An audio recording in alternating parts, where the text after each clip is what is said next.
Halo, saya Angelina Ratna, mahasiswa semester 4 dari program studi Sosiologi Fakultas Ilmu Sosial dan Ilmu Politik Universitas Nusa Cendana. Pada saat ini saya mau menyampaikan sedikit ulasan yang terkait dengan realitas sosial keagamaan dan virus corona dari perspektif pandangan teori Marx, yaitu struktur basic dan suprastruktur.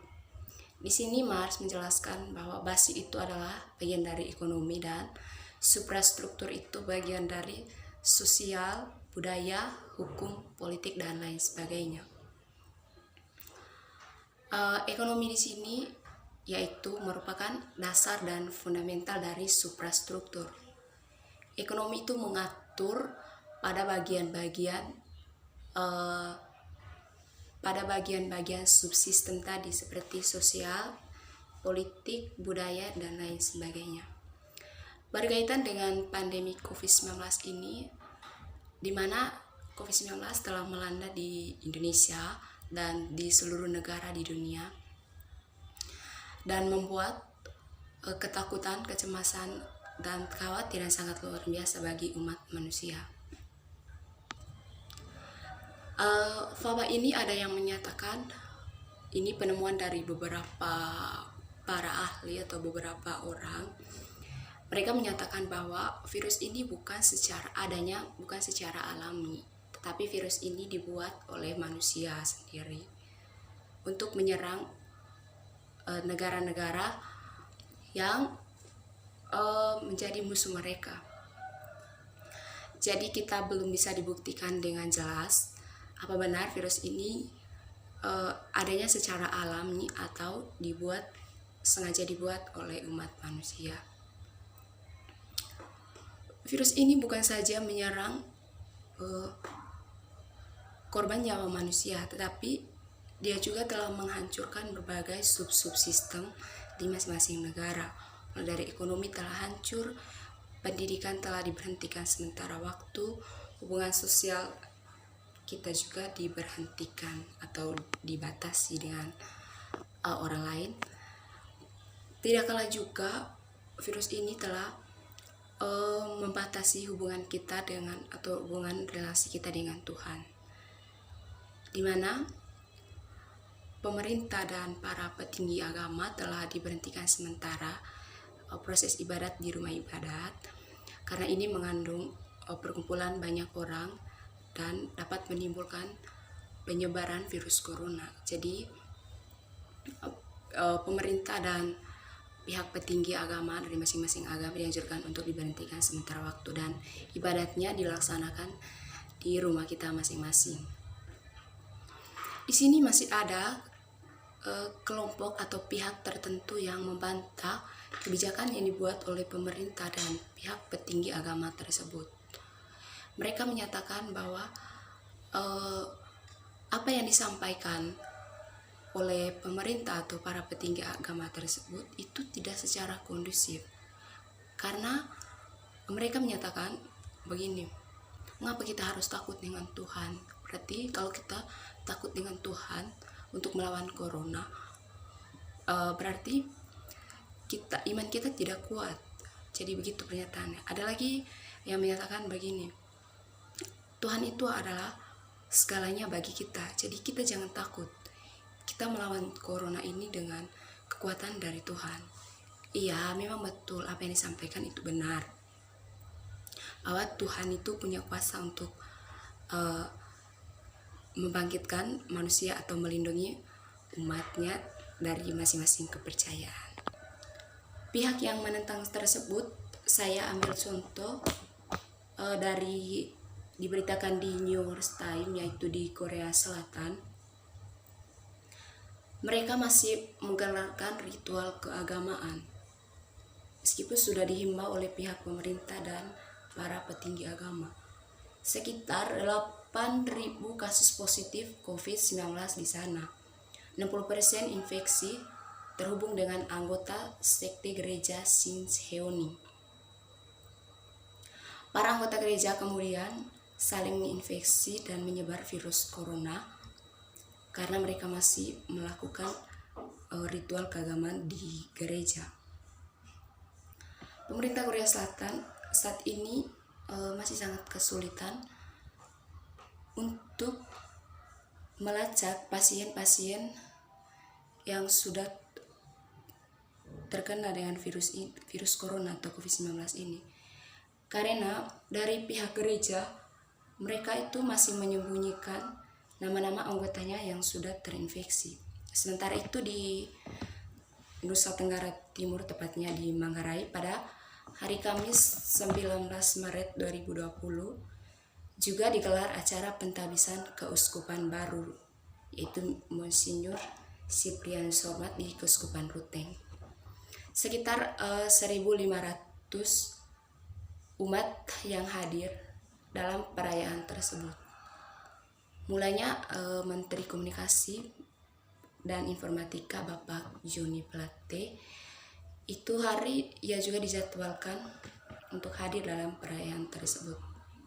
Tetapi karena situasi dan kondisi yang tidak memungkinkan, jadi dia batal untuk pergi ke sana. Sempat ada desakan untuk mengundurkan upacara penabisan, tetapi ditolak karena acara ini sudah disiapkan dari jauh-jauh hari.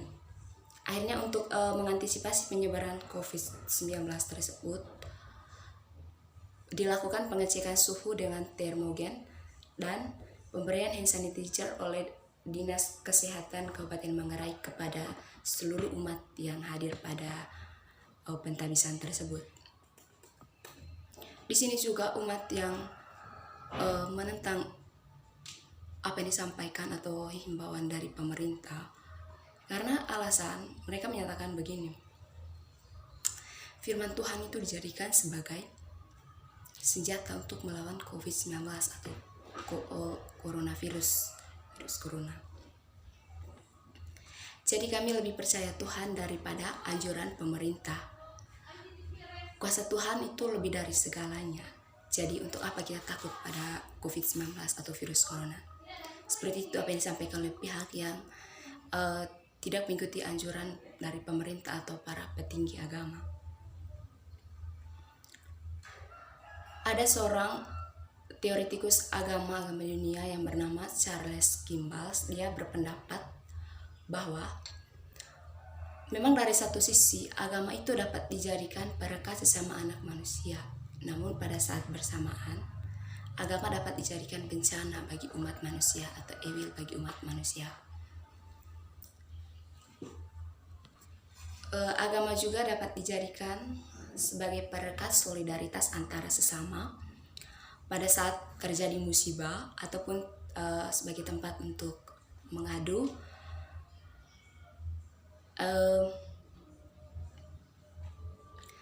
sebagai tempat untuk berkeluh kesah dalam setiap permasalahan umat manusia yang kita hadapi.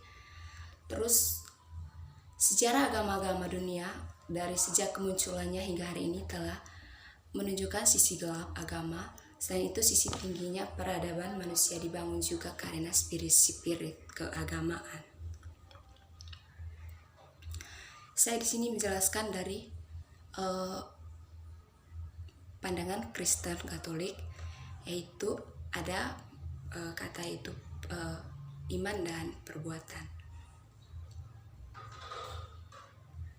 Dua kata ini ada sejak pada abad ke-16 sampai dengan abad ke-21 hingga sekarang.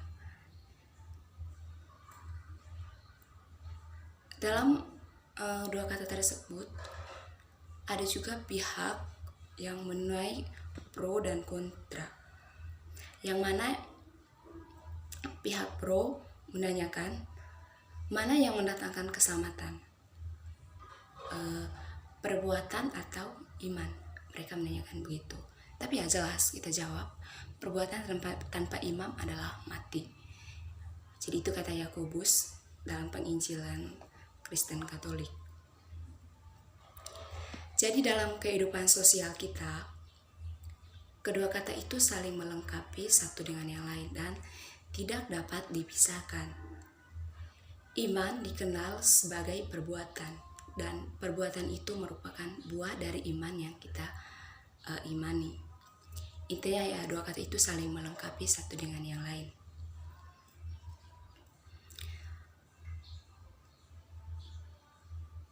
Kalau implementasinya dalam kehidupan kita sehari-hari, setelah kita melihat dua kata tersebut, yaitu iman dan perbuatan, tidak dapat dipisahkan. Lalu bagaimana implementasinya dalam kehidupan kita sehari-hari? Ada beberapa yang perlu kita perhatikan. Yang pertama, tentunya kita percaya kepada Tuhan kita Yesus Kristus atau kepada ajaran dan keyakinan kita masing-masing. Yang kedua, dengan iman itu kita jelas berdoa kepada keyakinan kita masing-masing agar virus corona ini cepat berlalu. Ketiga, setelah kita berdoa, tentunya kita akan melakukan sesuatu sebagai wujud dari iman tersebut, iman dan perbuatan tersebut. Yang berikut, tindakan kita jelas nyata. Misalnya, kita mengajarkan pola hidup sehat terhadap sesama kita, terus memberikan informasi yang akurat dan reliabel terhadap sesama kita dari situs-situs yang terpercaya, dan juga tidak membagikan berita-berita hoaks kepada sesama kita. Tindakan itu merupakan tindakan yang baik dan demi keselamatan kita bersama, demi keselamatan kita semua. Lalu yang terpenting adalah anjuran yang diberikan oleh pemerintah dan pihak-pihak gereja atau para petinggi-petinggi dari masing-masing agama. Anjuran itu merupakan buah dari iman yang diwujudkan dalam kehidupan sehari-hari. Jadi bagi pihak yang menentang perbuatan tersebut, cobalah sadarkan diri. Memang kita perlu juga Tuhan itu segala-galanya, tapi kita juga melihat situasi dan kondisi yang kita rasakan saat ini. Jadi kalau kita kaitkan dengan teori yang dipaparkan oleh Karl Marx tadi, seperti yang saya sudah jelaskan pada awal, ya memang betul, ekonomi telah menguasai segalanya, menguasai sub-sub sistem seperti sosial, hukum, dan politik. Para penguasa atau elit-elit yang punya modal atau kaum borjuis, mereka memaksakan kehendak mereka untuk melakukan apa yang mereka mau terhadap pihak-pihak yang dianggap sebagai kaum proletar. Misalnya dari keagamaan, mereka memaksakan untuk melakukan berbagai ritual keagamaan. Dan dari pihak keagamaan juga, karena yang berkuasa adalah dari pihak ekonomi, maka apa yang disampaikan oleh kaum borjuis tersebut dilakukan. Itu makanya apa yang disampaikan memang benar, melihat dengan realitas yang terjadi sekarang. Jadi untuk itu, saya berharap kita semua dijauhkan dari wabah COVID-19 ini atau virus corona, dan kita semua selalu dalam perlindungan Tuhan kita masing-masing. Sekian dan terima kasih.